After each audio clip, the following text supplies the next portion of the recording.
My best friend lied to everyone I knew, cost me my career, and stole the only man I ever loved, until I gathered all her victims and publicly exposed her secrets. Now, 2 years later, she's texting my family asking for help because no one else will answer. When I stepped off the plane from Alaska and saw my best friend's ultimate betrayal, I felt my whole world shatter. Alexa and I met in elementary school. She was the loud one. I was the weird, quiet girl who liked books and frogs. But for some reason, she adopted me, told me I was her favorite person. Then she slowly started trying to mold me into her dream best friend. You see, Alexa always wanted to be seen as the one who knew better, who fixed people. She had this weird obsession with introducing people and playing matchmaker. She even took credit for my mom meeting my now stepdad. That match actually worked, which made it harder to say anything when she kept setting me up with the most insufferable guys on the planet, like Aaron, who asked me if I could Venmo him back for half a muffin on our first date, or Jamie, who said women over 30 were basically expired, or Logan, who straight up ghosted me and then told Alexa I was boring. I started to notice a pattern. Every guy she picked for me made me feel smaller, and every time it didn't work out, she got this look in her eyes, like she'd known all along, like she wanted it that way. Back in high school, there was only one guy I ever really liked. His name was Bryce. He was a transfer student, sat next to me in chemistry. He asked me about the notes I took in different colored pens, told me he liked how I thought. He didn't laugh when I said I wanted to study glacier formations. We clicked. I told Alexa I liked him. She told me to play it cool, be chill,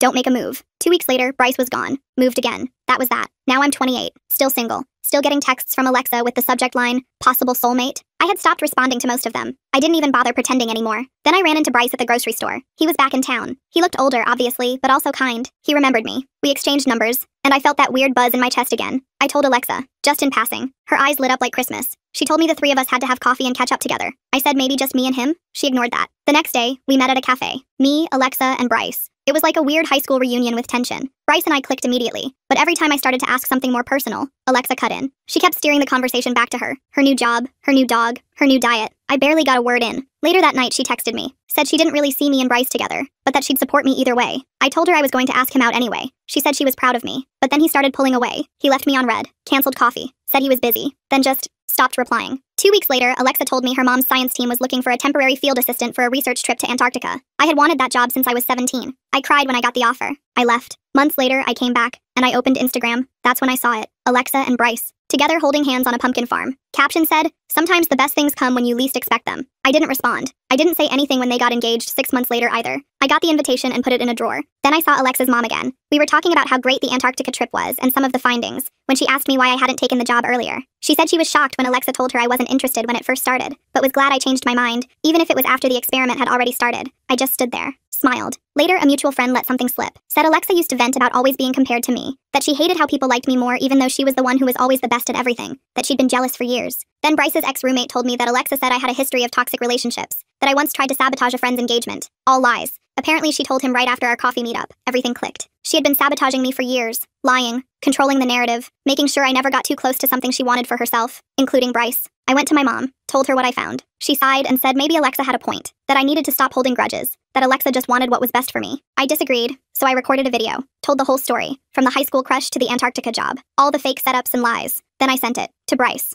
to his family, to her family, to every mutual friend who ever thought Alexa was a saint. Then I disappeared, logged off everything, blocked numbers, took a temp job in another city. 3 weeks later, I got a letter, no return address, just Bryce's handwriting. Said he was sorry, said the wedding was off. A day later, I got an anonymous message. You think you won, but I'm not done with you yet. It was Alexa. Her voice is unmistakable. The first sign she wasn't lying came when my new landlord called. Said someone reported me for having pets in a no-pet apartment. I don't have pets. Never have. But suddenly I had to prove it. Had to let them inspect my place twice. The landlord seemed apologetic but insisted on following protocol. Then my temp job got a call. Someone claiming to be my previous employer said I'd stolen office supplies. Complete lie. My boss pulled me aside, asked what was going on. I told her it was personal drama. She looked skeptical but let it slide. I could tell she was keeping a closer eye on me after that. Next came the dating apps. Profiles with my photos started popping up everywhere. The bio said I was looking for sugar daddies. My coworkers found them, started giving me weird looks. I reported every profile but new ones kept appearing, each one more vulgar than the last. I changed my number, moved apartments, but somehow she kept finding me. Pizza deliveries I never ordered, magazine subscriptions. One time 30 boxes showed up from an online retailer,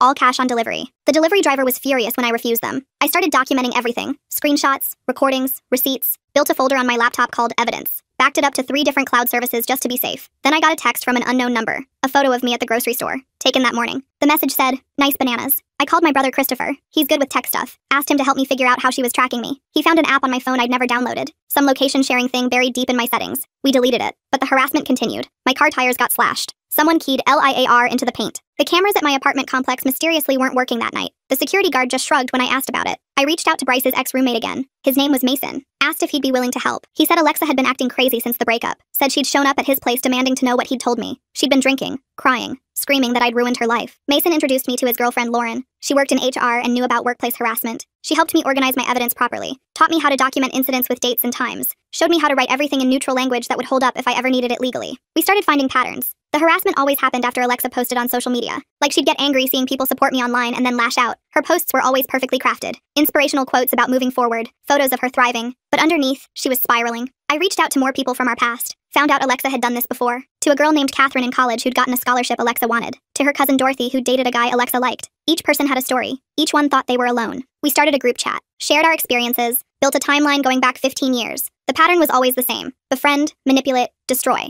The evidence gathering took months of careful coordination, but we knew we needed everything documented perfectly. Then things escalated. Someone called my mom's work, said I was having a mental breakdown, that I needed help. My mom called me crying, asked if I was okay. I had to explain everything again. She finally started to believe me. Alexa's mom reached out next, said she was worried about me, that Alexa had shown her concerning posts I'd supposedly made, posts that didn't exist. I showed her my actual social media. She went quiet. I could hear her breathing on the other end of the line before she hung up. The turning point came when someone sent explicit photos to my stepdad's work email. Photos that weren't me but had my face badly photoshopped on. He called me immediately. We went to the police together. The officer took a report. Said without proof it was Alexa. There wasn't much they could do. But having the report on file helped. Made it official. She gave me a case number and told me to document any future incidents. I kept working with Christopher and Mason. We set up security cameras. Changed all my passwords. Got a VPN. Started being more careful about what I posted online. Christopher even taught me how to check for tracking devices on my car. Then Lauren found something interesting. Alexa had been using her work computer to access certain websites. The same sites where the fake profiles appeared. Her company tracked employee internet usage. Lauren couldn't get the records, but she knew they existed. We needed Alexa to mess up, to leave evidence that pointed directly to her. So I did something risky. I unblocked her on one platform, posted a photo of me at a specific coffee shop, tagged the location, waited. Sure enough, she showed up, but I wasn't there. Mason was. He recorded her asking the barista about me, getting angry when they said I'd left. She knocked over a display on her way out, called the barista an idiot. The coffee shop had cameras. The manager gave us the footage after we explained the situation. Now we had her on video, clear as day,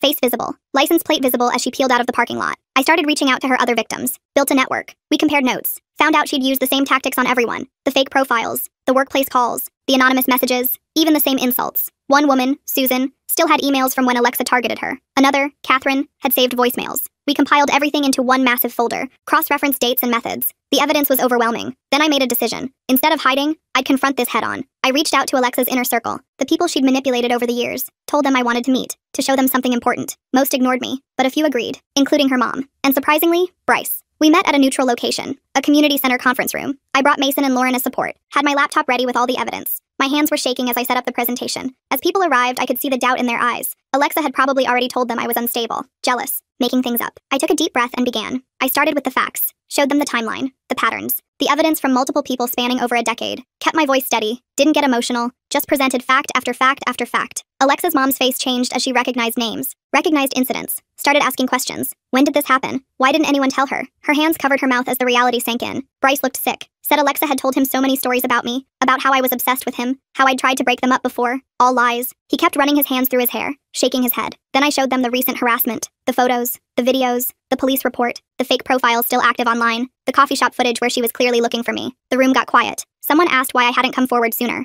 I explained how Alexa operated, how she isolated people, made them doubt themselves, made others doubt them, how she was always one step ahead, always had an explanation ready. Her mom started crying, said she'd noticed changes in Alexa over the years, the lying, the manipulation, but she'd made excuses, thought it was just competitiveness, thought she'd grow out of it. We talked for 2 hours. People shared their own experiences, things they'd noticed but dismissed, red flags they'd ignored, stories that suddenly made sense in this new context. By the end, everyone agreed something had to be done. We couldn't let her keep doing this to people, but we had to be smart about it. We had to protect ourselves while stopping her from hurting anyone else. We decided on an intervention, not the soft kind where everyone cries and hugs, the kind where everyone she'd manipulated would be in one room, where she couldn't run or deflect or lie her way out. Her mom set it up, told Alexa she needed help planning a family reunion, asked her to come to the community center to look at the space. Alexa agreed immediately, probably thought she'd get to control another event. The day came fast. I got there early with Mason and Lauren. We set up chairs in a circle, put the evidence on a table in the middle. My stomach was doing flips. Christopher texted me good luck from his car outside. He was our backup plan if things went sideways. People started arriving. Bryce came with his sister. Alexa's mom brought her sister. Catherine flew in from 2 states away. Dorothy drove 3 hours.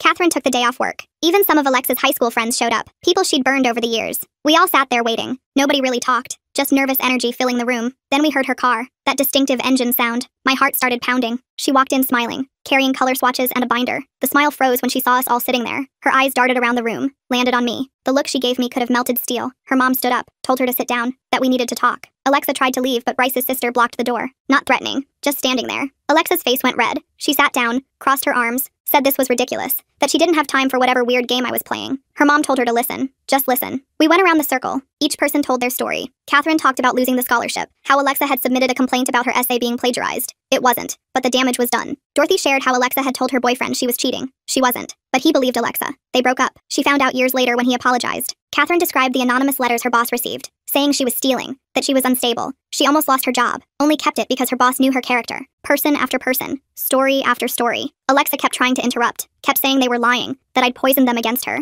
But the evidence was right there. Emails, screenshots, recordings. When it was my turn, I kept it simple. Showed the coffee shop video, the fake profiles, the police report, the timeline of harassment. I didn't get emotional, just stated facts. Alexa's mom was the last to speak. She talked about watching her daughter become someone she didn't recognize, about the lies she'd caught her in, about the family members who distanced themselves, about how she'd enabled it by always making excuses. The room went quiet. Alexa sat there. Her face was stone. Then she laughed, said we were all pathetic, that we were jealous of her success, that she'd tried to help us, and this was how we repaid her. Her mom pulled out her phone, showed Alexa the evidence folder, all of it, every lie documented, every pattern mapped out, every victim's story verified, told her it was over. The games, the manipulation, all of it. Alexa's mask finally cracked. She started screaming, called me every name imaginable, said I'd ruined her life, that everything was my fault, that she'd made me who I was and I'd betrayed her. Bryce stood up, told her to stop, said he'd seen who she really was now, that their whole relationship had been built on lies, that he felt sick thinking about how she'd manipulated him. She turned on him next, started listing his flaws, his insecurities, things he'd told her in confidence. He just shook his head and walked out. His sister followed. One by one, people started leaving. Each person told Alexa they were done. No more contact, no more chances, no more enabling. Her mom was the last to go. She hugged her daughter, said she loved her but couldn't watch her hurt people anymore, said therapy was non-negotiable if she wanted any relationship going forward. Then it was just me and Alexa. She stared at me with pure hatred, told me I'd won, that she hoped I was happy. I told her I wasn't happy. I was free. I left her sitting there, alone, surrounded by evidence of what she'd done. Christopher drove me home. I cried the whole way. Not sad tears, relief. The harassment stopped immediately. The fake profiles disappeared. The calls ended. She knew we had too much evidence now. Too many witnesses. Too much proof. I heard through the grapevine that she moved cities, started therapy, lost most of her friend group. Her mom still talks to her but with boundaries. Strict ones. I rebuilt quietly, got a better job, made real friends, started dating someone who actually likes me for me. Not someone Alexa approved of, just someone I met at a bookstore who thinks my glacier obsession is cool. Sometimes I wonder if she's changed, if therapy helped, if she found new victims, but mostly I don't think about her at all. That's the real victory. She's just not part of my story anymore. The intervention worked because it wasn't about revenge. It was about truth, about showing her that her games had consequences, that people compare notes, that manipulation has an expiration date. My life isn't perfect now, but it's mine. Nobody else gets to write my script, and that's worth everything.